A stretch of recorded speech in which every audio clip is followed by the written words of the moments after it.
Hi friends, welcome back to the channel.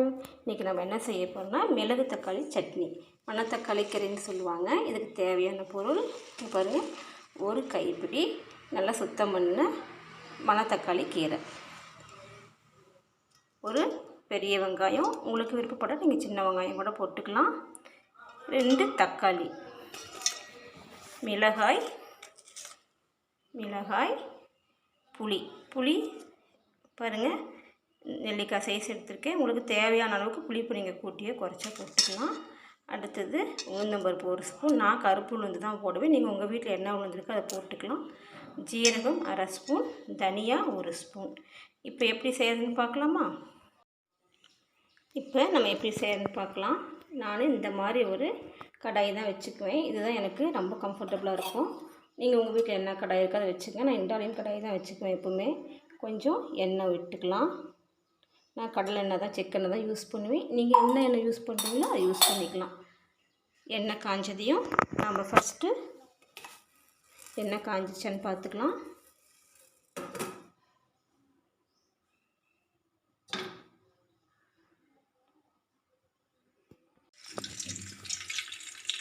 இங்கே பாருங்கள், இப்போ நல்லா எண்ணெய் காஞ்சிச்சு, கருப்பு உளுந்து போட்டேன். இது நல்லா செவந்ததுக்கப்புறம் நம்ம தனியாவும் ஜீரகமும் போட்டுக்கலாம்.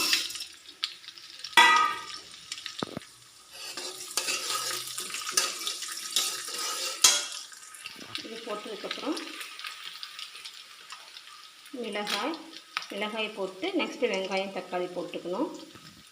நம்ம விருப்பப்பட்டால் கருப்பல் சேர்த்துக்கலாம், அது நம்ம விருப்பம்தான். நான் இப்போ கொஞ்சம் கருப்பல் சேர்த்துக்கிறேன். மிளகாய் போட்டதுக்கப்புறம் எள்ளு சேர்த்துட்டேன். எள்ளு கொஞ்சம் நல்லா பொரிஞ்சதுக்கப்புறம் நம்ம இப்போ வெங்காயம் தக்காளி போட்டுக்கலாம். பாருங்கள், எள்ளு நல்லா நமக்கு பொரிஞ்சு வர சத்தம் கேட்குது.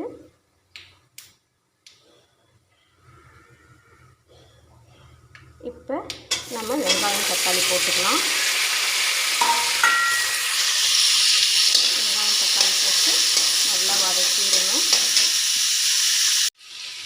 வெங்காயம் தக்காளி நல்லா வதங்கிடுச்சு. இப்போ நம்ம கீரை போட்டுக்கலாம்.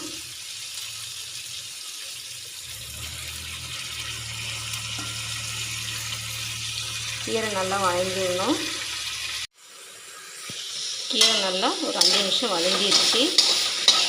அதாவது அதோடய பச்சை நிறமும் மாறக்கூடாது, ரொம்ப பச்சையாகவும் இருக்கக்கூடாது. பச்சையாக இருந்து ஒரு மாதிரி அந்த கீரையோட பச்சை ஸ்மெல் எடுத்துகிட்டு சாப்பிட்றதுக்கு நல்லா இருக்காது. ரொம்ப நேரம் வதக்கினாலும் கீரை பச்சைத்தன்மை மாறிடும். ஒரு 5 நிமிஷம் வதக்கினா போதும். இப்போ நாம் தேங்காய் துருவல் போட்டுக்கலாம். பாருங்கள், 1 கப் தேங்காய் துருவல்.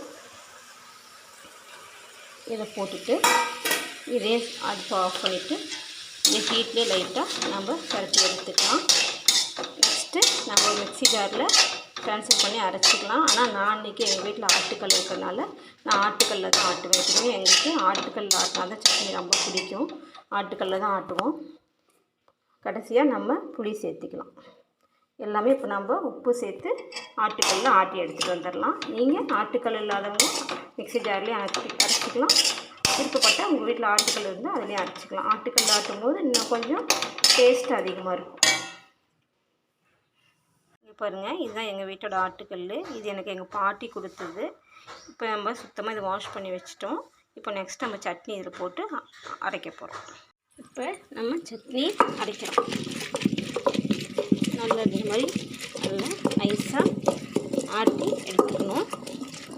இப்போ பாருங்கள், சட்னி இப்போ இன்னும் கொஞ்சம் ஆட்டணும். கொஞ்ச நேரம் ஆட்டினா தான் நைஸாக வரும். இங்கே பாருங்கள் ஃப்ரெண்ட்ஸ், இப்போ சட்னி ரெடி ஆயிடுச்சு. உரல்லே ஆட்டின சட்னி. இங்கே பாருங்கள், நல்ல க்ரீன் கலர் சட்னி ரெடி ஆயிடுச்சு. இதை நீங்கள் சூடான சாதத்தில் இட்லி, தோசை, சப்பாத்தி எதுக்கு வேணுமாலும் போட்டு சாப்பிட்லாம். இது உங்களுக்கு வாய் புண்ணு, வயிற்று புண்ணுக்கு எல்லாம் அவ்வளோ நல்லது. உடம்புக்கு ரொம்ப குளிர்ச்சியை தரக்கூடியதுங்க. இங்கே பாருங்கள், எவ்வளோ க்ரீன் கலரில் இருக்குது பாருங்கள். இது இப்போ நான் எங்கள் வீட்டில் 6 பேருக்கு தேவையான சட்னி அரைச்சிருக்கேன். உங்களுக்கு வேணும்னா ரேஷியோவை நீங்கள் அதிகப்படுத்தியும் குறைச்சியும் போட்டுக்கலாம். பாய், தேங்க்யூ.